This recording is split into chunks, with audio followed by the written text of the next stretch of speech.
வணக்கம். இன்றைய பதிவில் திசைக்கு ஏற்ற தானங்கள் இதை பற்றி பார்க்க போகிறோம்.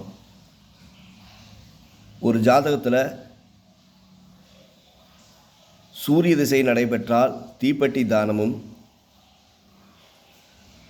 சந்திர திசை நடைபெற்றால் வாழை இலை தானமும்,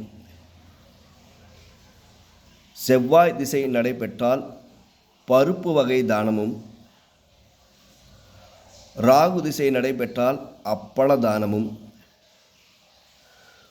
குரு திசை நடைபெற்றால் அதிரச தானமும், சனி திசை நடைபெற்றால் எள்ளுருண்டை தானமும், கேது திசை நடைபெற்றால் சேமியா தானமும், சுக்கிர திசை நடைபெற்றால் சாப்பாடு தானமும், புதன் திசை நடைபெற்றால் புஸ்தக தானமும், இப்படி பல்வேறு வகையான தான பொருட்களை நீங்கள் தருவதால் அந்த திசையால் ஏற்படக்கூடிய பாதிப்புகள், பாதகங்கள் நிச்சயமாகவே குறையும்.